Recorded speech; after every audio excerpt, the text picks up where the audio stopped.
12 बजे होती है। बेटा बेटा बेटा मैं यहाँ से जाओ तो चलो इधर जाओ। Theorem of perpendicular axis actually मैं इतना डिस्कस कर रहा था तब तक लाइट चली गई। मैं वो पार्ट डिस्कस नहीं कर, वो पार्ट पोस्ट नहीं करना चाहता। इसको आप ऐसे समझ लें कि ये एक लैमिनार बॉडी है। लैमिनार बॉडी एक ऐसी बॉडी होती है जिसका तीसरा जो डायमेंशन होता है वो हम एसेंशियली नेग्लेक्ट करते हैं। क्या करते हैं? नेग्लेक्ट करते हैं, मतलब उसकी दो ही डायमेंशन लेते हैं।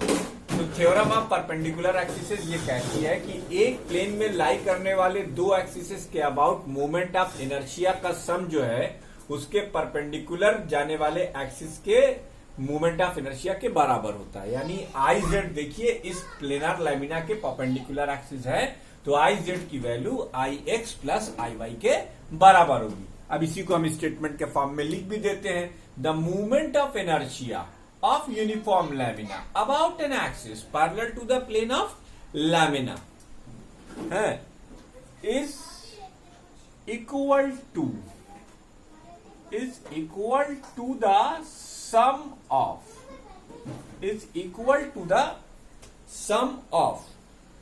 its moment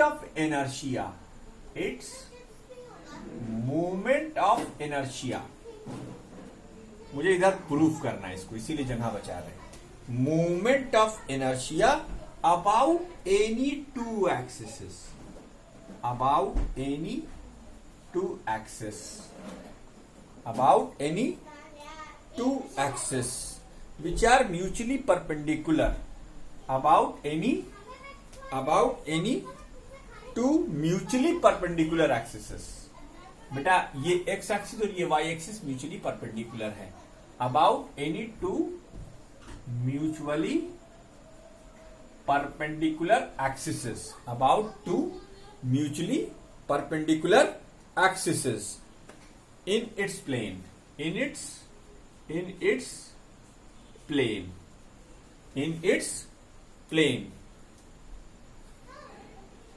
intersecting the first axis, in its plane intersecting the first axis। तो बच्चों ये तीनों एक्सिस एक दूसरे को इंटरसेक्ट करने चाहिए। ये दो एक्सिस लैमिना के प्लेन में होने चाहिए और जेड जो उसके परपेंडिकुलर। कुल मिला के ये मामला ऑर्थोगोनल ट्रायड पर आकर टिक जाता है। ये आपका एक्स एक्सिस, मिडिल उंगली हमारी वाई एक्सिस और ये आपका थंब जेड एक्सिस। तो ये ऑर्थोगोनल ट्रायड का मामला है। अब इसको अगर हमें प्रूफ करना है तो चलो हम इसी पॉइंट पी को ले लेते हैं। ठीक, इसके कोऑर्डिनेट हम एक्स कामा वाई कह देते हैं और यहाँ पर एक पार्टिकल एम रख देते हैं, एक पार्टिकल जिसका मास एम रख देते हैं। Consider a particle of mass M at point P. हो जाएगा प्रूफ? हाँ, उम्मीद तो करता हूँ इतनी जगह में हो जाना चाहिए, तो आसानी से हो जाना चाहिए। अब एक पार्टिकल की बात हमने की है। बेटा पॉइंट पी की वाई एक्सिस से दूरी क्या होगी? X. The M I of M about X axis. पहले एक्स एक्सिस के अबाउट निकालो तो आई एक्स की वैल्यू क्या होगी? इस पॉइंट पी की एक्स एक्सिस से दूरी कितनी है? वाई। तो आप क्या लिखेंगे? M Y square. इसी तरीके से आप लिखेंगे the M I of M, moment of inertia of mass M about Y axis. Y axis के अबाउट आप लिखेंगे आई वाई। बेटा वाई एक्सिस से पॉइंट पी की दूरी क्या है? ये वाली है, ये कोऑर्डिनेट एक्स है तो इसे हम एम एक्स स्क्वायर लिखेंगे। बच्चों एक काम करिए, इक्वेशन 1 और इक्वेशन 2 को ऐड कर दीजिए। I x plus I y is equal to M, common आ गया, x square plus Y square. अब तुम्हें याद आ जाना चाहिए कि ये परपेंडिकुलर डिस्टेंस है। तो बेटा बाय द पाइथागोरस थ्योरम अगर ये डिस्टेंस आर है तो हम इसकी जगह पर एम आर स्क्वायर लिख सकते हैं। और आप इस ट्रायंगल इसमें आप देख सकते हैं कि आपकी जेड एक्सिस से ये डिस्टेंस आर जो है, ये जो मार्कर वाली डिस्टेंस है ये आर डिस्टेंस है। ये आर डिस्टेंस जो है वो हमने पाइथागोरस थ्योरम से निकाली है और उसकी वैल्यू क्या है? Where R is equal to under the root X square plus Y square. और बेटा ये किसके बराबर हो जाएगा? आई जेड के बराबर हो जाएगा। तो ये थी थ्योरम ऑफ परपेंडिकुलर एक्सिस। ये हो गई आपकी थ्योरम ऑफ परपेंडिकुलर एक्सिस, जो ये कहती है कि किसी लैमिनार बॉडी के प्लेन में लाई करने वाले दो एक्सिस के अबाउट मूवमेंट ऑफ इनर्शिया का सम उनको इंटरसेक्ट करने वाले एक परपेंडिकुलर एक्सिस के मूवमेंट ऑफ इनर्शिया के बराबर होता है। लेकिन ये थ्योरम स्ट्रिक्टली वैलिड है लैमिनार बॉडीज के लिए ही। इसके बाद हमें कुछ रेगुलर बॉडीज के मूवमेंट ऑफ इनर्शिया आपको पास अगर बुक हो तो बुक में से आप देख सकते हैं। आप देखना चाहें तो देख लें, नहीं देखना चाहें तो भी देख लें, और ये आपकी जिम्मेवारी है। जैसे अब हम यहाँ एक एक फार्मूला नहीं लिख पाएंगे बेटा, टाइम बहुत कम है और काम हमारे पास बहुत ज्यादा। हमें आपको सब कुछ पढ़ाना है और अच्छे से पढ़ाना है, इसलिए जो आप मेरी मदद कर सकते हो वो कर डालिए। अब आपको मालूम है कि मूवमेंट ऑफ इनर्शिया क्या होता है। मूवमेंट ऑफ इनर्शिया किसी एक्सिस के अबाउट डिफाइन होता है। अब जैसे रॉड है तो रॉड के मिड पॉइंट से यानी ICM से जाने वाला मूवमेंट ऑफ इनर्शिया क्या होगा, उसके सेंटर उसके एंड से जाने वाला मूवमेंट ऑफ इनर्शिया क्या होगा, एक लूप का मूवमेंट ऑफ इनर्शिया क्या होगा, ये एक्सेट्रा एक्सेट्रा। आपके पास कोई बुक होगी तो उसमें एक लिस्ट बनी हुई है movement of inertia of some regular bodies about the different axis of rotation. तो उसमें से आप देख कर इसे नोट करना चाहें नोट कर लें। वैसे फिलहाल अभी इसकी जरूरत नहीं भी है, आप इसको चाहें तो थोड़े दिन के लिए पॉज करके 6 मंथली के बाद भी कर सकते हैं लिस्ट बनाकर। बहरहाल थ्योरम ऑफ पैरेलल एक्सिस और थ्योरम ऑफ परपेंडिकुलर एक्सिस जरूर पढ़िएगा। आइए हम इसका एक और इम्पोर्टेंट टॉपिक इसी वीडियो में आगे की ओर प्रोसीड करते हैं, relation between.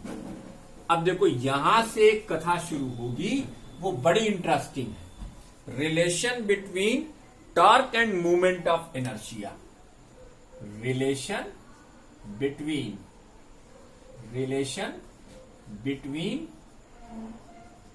Torque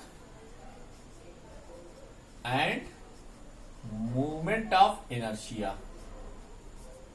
movement of inertia देखते जाओ बेटा।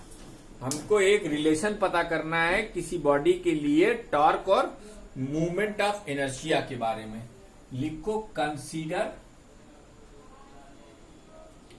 a body of n number of particles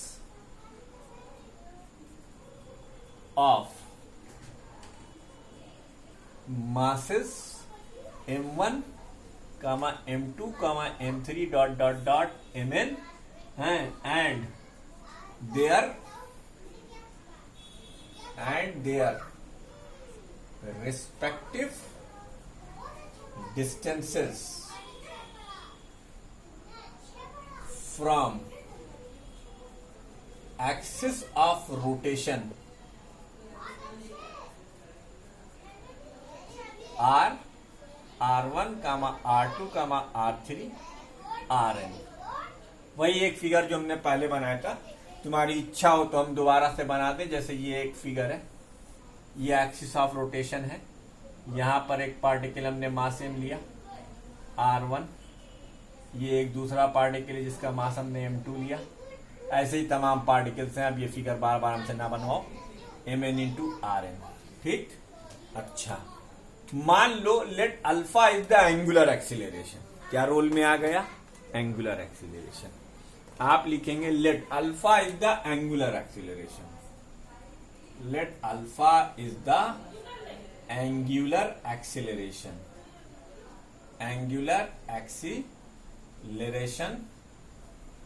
of the object about axis of rotation।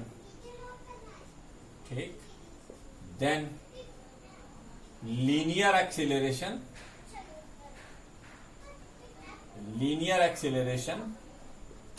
of particle of mass m1।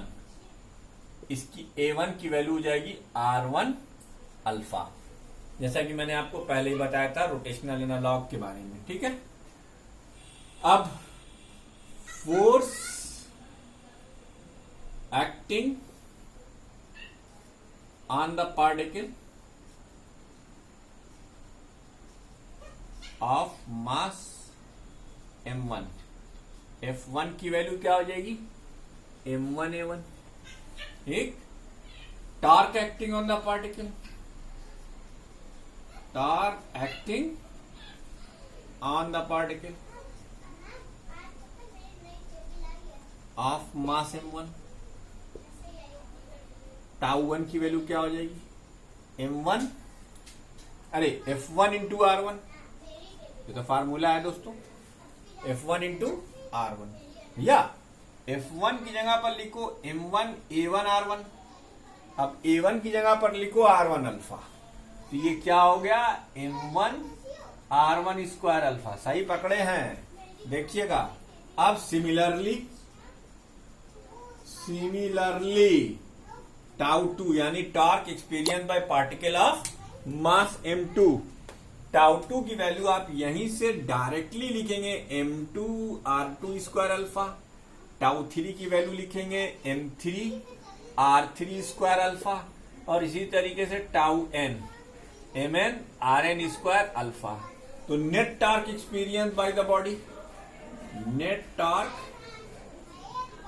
Experienced, अभी देखना इसमें मैं इसी असम्पशन से कितने डेरिवेशंस आपके सामने करता हूं, इसीलिए मैं कहता हूं रोटेशनल काइनेमेटिक्स बहुत इजी है। Net torque experience by the whole body, तो भैया इंडिविजुअल पार्टिकल के द्वारा एक्सपीरियंस किए गए टॉर्क का सम होगा, net torque experience by the whole body. ये हो गया tau one plus tau two dot dot dot tau N. बाबूजी जरा जल्दी चलो, अल्फा को ले कॉमन, और यहां से देखो m1 r1 square, m2 r2 square dot dot dot mn rn square. अरे दीवानो इसे पहचानो, ये है कौन, ये है ICM, ये क्या है ICM, इसका मतलब टाउ की वैल्यू क्या हो गई I इंटू अल्फा, ये इक्वेशन आ गया, tau is equal to I into alpha. Relation between torque and movement of inertia. आओ बेटवा, इसी पर हम तुम्हें एक दूसरा भी दिखाते हैं, kinetic energy of rotation, kinetic energy of rotation. देखो बस केवल ये मिटा रही, वीडियो को पॉज करके इसको नोट कर लीजिएगा। काइनेटिक एनर्जी ऑफ रोटेशन, मान मनोबल सब वैसे रहेगी, देखते जाइए हम क्या क्या बदलते हैं, बस टेक्निक देखिएगा। Kinetic energy of rotation, kinetic energy of rotation, अब हमको क्या निकालना है, ये मान मनोबल वैसे रखिए, बस यहां पर एक चीज बदलिए, पार्टिकल का सिस्टम भी वही, नंबर ऑफ पार्टिकल भी वही। क्या निकाल रहे हो बेटा, काइनेटिक एनर्जी ऑफ रोटेशन। लिखो let omega is the angular velocity, angular velocity of the object about the axis of rotation, then linear velocity of the particle।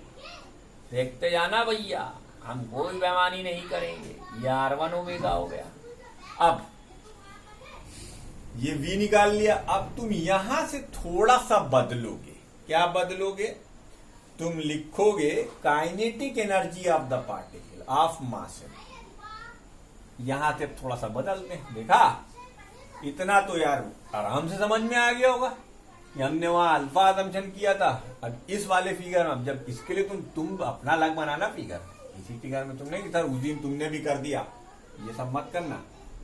Kinetic energy of the particle of mass m1, k1 की value बेटवा half v1 है, ये half m1 v1 square, तो k1 की value क्या हो गई, half m1 r1 omega का होल स्क्वायर, यानी half m1 r1 square omega. अब ये k1 निकला। Similarly for other particles, similarly for other particle, other particles के लिए K2 की value half of M2 R2 square omega.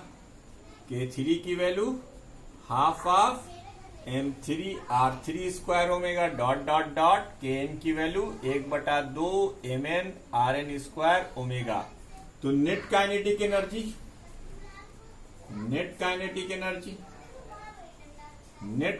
Energy सम हो जाएगी K1 plus K2 plus K3 dot dot dot Kn।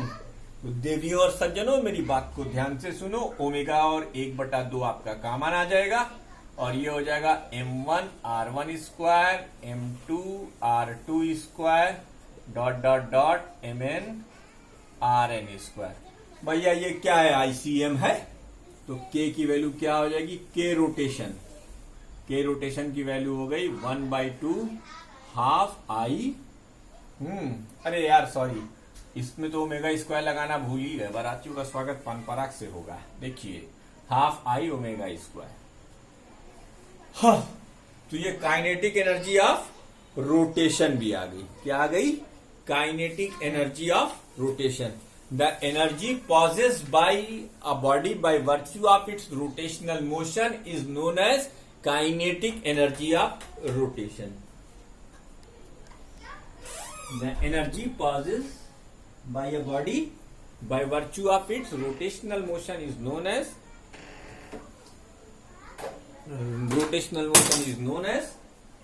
kinetic energy of rotation। अब इसके बाद इसी line of discussion पर हम तुम्हारे सामने एक रिलेशन और कर देते हैं। देखो टाइम को बचाते हुए, relation between angular momentum end moment of inertia. Relation between angular momentum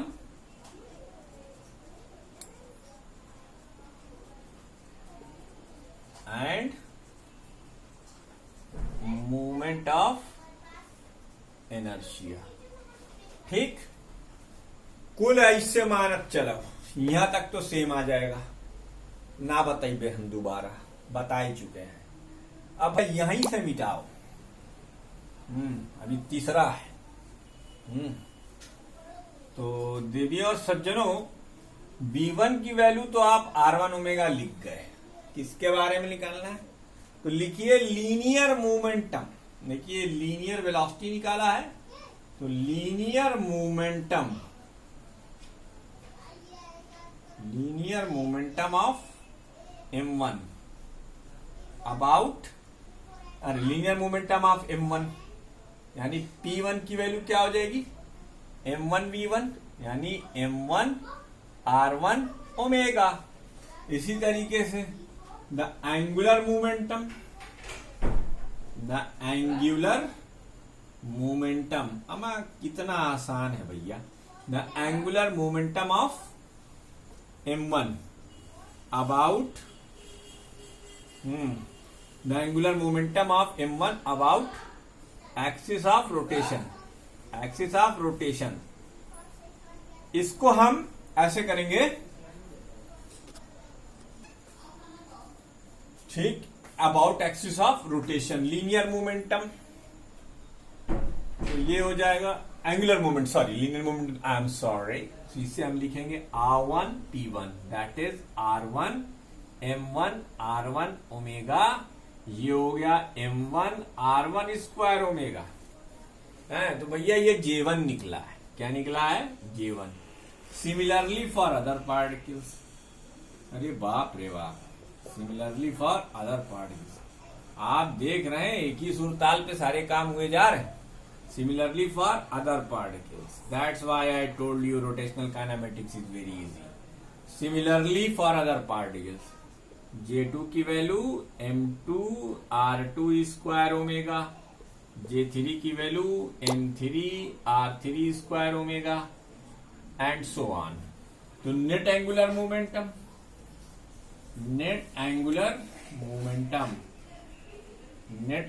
momentum J is equal to J1 plus J2 dot dot dot plus Jn। भैया ओमेगा सब में से कॉमन निकालो और देखो ये वही अपना पुराना मामला फिर से आ गया है। ये क्या है भैया, आईसीएम है कि नहीं? तो जे बराबर क्या होता है, आई ओमेगा। जे बराबर क्या होता है, आई ओमेगा। तो मेरे बुजुर्गों और दोस्तों, प्यारे बच्चों, आपने देखा हमने एक और रिलेशन आपके सामने कर दिया। अब इसके बाद relation between torque and rate of change of angular momentum, उसमें आप इतना खुश मत होइएगा, उसमें ऐसा कुछ नहीं है, वो हमें दूसरे मेथड से करना होगा, क्योंकि ये चैप्टर का समाप्तिकरण की ओर हम बढ़ती हुए बहुत तेजी के साथ एक वीडियो और उसके बाद आपका चैप्टर समाप्त हो जाएगा। अब इस वीडियो में नहीं करेंगे, कट जाएगा बीच से। 23 मिनट से ज्यादा का वीडियो मैं अपने मोबाइल से नहीं बना पाता, तो कृपया करके इसे भी नोट कर लीजिए अच्छे से, ठीक है।